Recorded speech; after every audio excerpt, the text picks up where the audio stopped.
لوگ کہتے ہیں نا ترقی چاہیے، کامیابی چاہیے، برائٹ فیوچر چاہیے. خدا کی قسم جس کے ماں باپ اس سے راضی ہیں نا، جس کے ساتھ ماں باپ کی دعائیں ہیں، اس کو پھر ترقی سے کوئی نہیں روک سکتا. اس کے بیڑے پار ہی ہونے ہیں.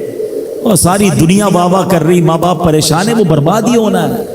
ماں باپ کو تنگ نہ کرو، بالخصوص ماں کی قدر کرو. ماں کا کوئی نیبل بدل نہیں. اور یہ دعا دے دے تو بندہ کدھر پہنچ جاتا ہے. اچھا پھر آج کل ایک اور ٹرینڈ چلا ہے، کسی بھی طرح کا زندگی میں مقام بڑھ گیا نا، مشہور ہو گیا، اب وہ ماں باپ پر بھی روب جما رہا ہوتا ہے. پتہ نہیں میں کتنا بڑا آدمی ہو گیا ہوں، اب میں آپ کی خدمت کہاں سے کروں گا بھائی، ٹائم ہی کہاں ہے میرے پاس.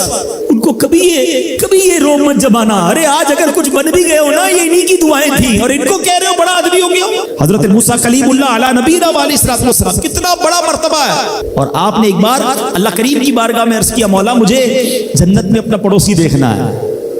ارشاد کیا ہوا کہ اے موسیٰ، جنت میں تیرا جو پڑوسی ہے وہ ایک فلاں علاقے کا کسائی ہے. آپ حیران ہو گئے، آپ نے کہا مولا مجھے ملنا ہے. ایڈریس بتایا گیا، آپ چلے گئے وہاں پر. ایک نوجوان نے دروازہ کھولا، آپ اندر گئے.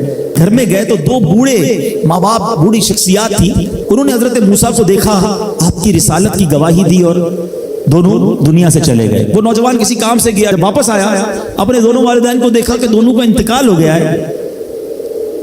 تو کہا ہو نہ ہو آپ حضرت موسیٰ علیہ الصلوۃ والسلام ہیں.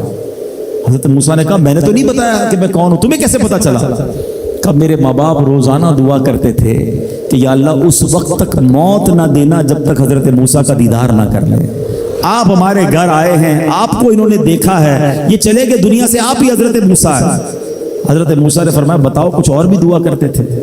کہاں میں اپنے بوڑھے ماں باپ کیونکہ چبا نہیں سکتے تھے، روز ان کو دیوالے چبا چبا کر کھلاتا تھا. اور جب بھی کھانا کھلاتا تھا نا، میری ماں دعا کرتی تھی یا اللہ میرے بیٹے کو جنت میں موسیٰ کا پڑوسی بنا دینا. حضرت موسیٰ کہتے بیٹا تیری ماں کی دعا قبول ہو گئی ہے، تو ہی جنت میں میرا پڑوسی ہے. یہ ہے ماں کی دعا. اور یہ وہ دعا ہے جو بن مانگے مل رہی ہے، جو ماں کے دل سے نکل رہی ہے. آؤ میں بتاؤں کچھ بڑے آدمی، واقعی جس کو کہتے ہیں بڑا آدمی کون ہوتا ہے. امام اعظم ابو حنیفہ رضی اللہ تعالیٰ سے بڑا تو کوئی نہیں نا، کتنے بڑے وقت کے امام ہیں. مگر آپ کی والدہ ایک مسجد کے امام صاحب سے انسپائر تھی، مقرر تھے، وہ اچھے بیان کرتے تھے. تو آپ کو وہ کہتی کہ جاؤ وہ امام صاحب سے مسئلہ پوچھ کے آؤ. خود مفتی اعظم ہیں، امام ہیں کروڑوں حنفیوں کے. ماں کو یہ نہیں کہا کہ ماں پتہ نہیں میں کتنا بڑا مفتی ہوں، تم مجھے مسجد کے امام کے پاس بھیج رہی ہو.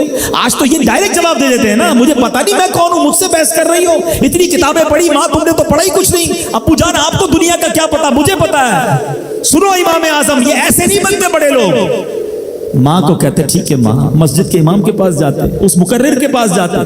وہ کہتا حضور آپ مجھ سے مسئلہ پوچھنے آئے ہیں، آپ دنیا کو مسئلے بتاتے ہیں. کہ کیا کروں، ماں نے بھیجا ہے. کہ حضور جو آپ بتا رہے ہیں مجھے آپ ہی مسئلے کا جواب بتا دیں، وہی میری طرف سے ماں کو بھی بتا دیں.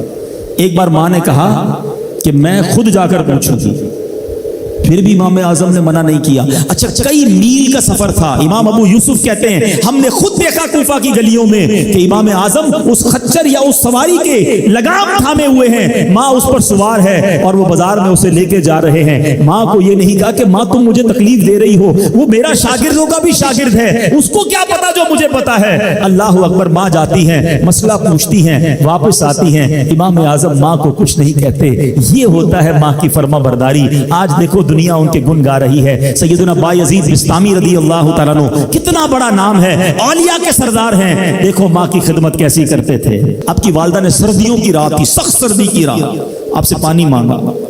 حضرت بایزید بستامی ماں کے پاس پیالہ لے کر گئے تو ماں سو گئی تھی.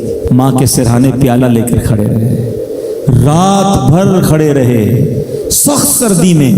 پانی تھوڑا سا آپ کی انگلیوں پر گرا تو وہ پانی برف بن چکا تھا. ماں کی آنکھ کھلی، دیکھا بایزید بستامی بستر کے کنارے کھڑے ہیں.